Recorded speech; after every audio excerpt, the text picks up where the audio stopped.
మనకి ఒకప్పుడు తిండి, బట్ట, వసతి దొరికితే సంతోషం.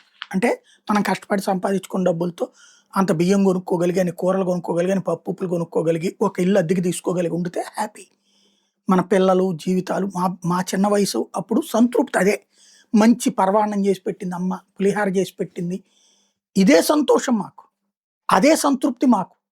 స్కూల్లో పుస్తకాలు ఇచ్చారు ఫ్రీగా. ఇదే సంతోషం మాకు. ఓ నోట్‌బుక్ ఏదో ఒక టెక్స్ట్ బుక్‌లు అప్పుడు కొన్ని ఫ్రీగా ఇచ్చేవాళ్ళు అప్పుడప్పుడు. ఎస్సీ, ఎస్టీలకే గాకుండా ఓసీలకు కూడా. అది చూసినప్పుడే ఒక పుస్తకం ఇస్తేనే సంతోషపడేటటువంటి రోజులు. సెకండ్ హ్యాండ్ పుస్తకం కొనుక్కుని దానికి అట్టలేసుకుంటేనే సంతృప్తి పడ్డటువంటి రోజు. ఎందుకంటే తల్లిదండ్రులు నేర్పింది ఇందులో సంతృప్తి. ఇది చాలా కష్టపడ్డాం మనం ఇట్లా అన్నది. ఇప్పుడు కష్టం విలువ తెలియని తరం. ఈవెన్ పెద్దవాళ్ళకి కూడా కష్టం విలువ తెలియట్లేదు. దాంతో రూపాయలు విచ్చలవిడిగా ఖర్చు పెట్టడం రొటీన్ అయిపోయేటప్పటికి ఎంత ఖర్చు పెట్టినా సంతృప్తి రావట్లేదు.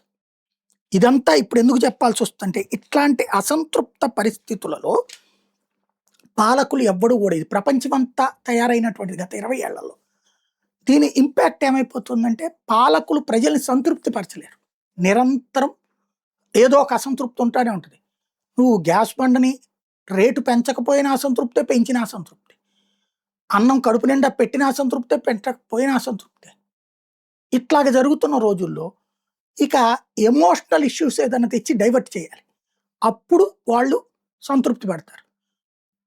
ఆ పని అటు డిబేట్ అటెళ్ళిపోతుంటది. ఇదే ఇప్పుడు పాలకులు. అమెరికా అధ్యక్షుడు చేస్తున్నా, ఇరాన్ అధ్యక్షుడు చేస్తున్నా, ఇది ఖొమైనీ చేస్తున్నా, లేకపోతే గల్ఫ్ దేశాలు చేస్తున్నా.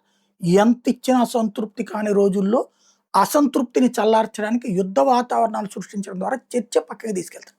కాబట్టి రాబోయే రోజుల్లో ఆయుధాల వినియోగం పెరుగుతుంది, ఆయుధాల తయారీ పెరుగుతుంది. మన దగ్గర ఏడాదికి 100 బ్రహ్మోసులు తయారు చేయగలమంట. ఇవి బాగా పెంచాలి. అలాగే రకరకాల ఆయుధ కంపెనీలు ఈ మధ్యన పెట్టాం. బాగా పెంచాలి. ఎందుకంటే అమెరికా, రష్యాలు దగ్గర ఆయుధాలు కొనే రోజులు పోయినాయి. వాళ్ళు 100 షరతులు పెడతారు. చైనా వాడి ఏమో నమ్మదగ్గవి కాదు. భారత్‌వి నమ్మదగ్గవి. కాబట్టి మనం ఆయుధాలు పెంచాల్సిన అవసరం ఉంది.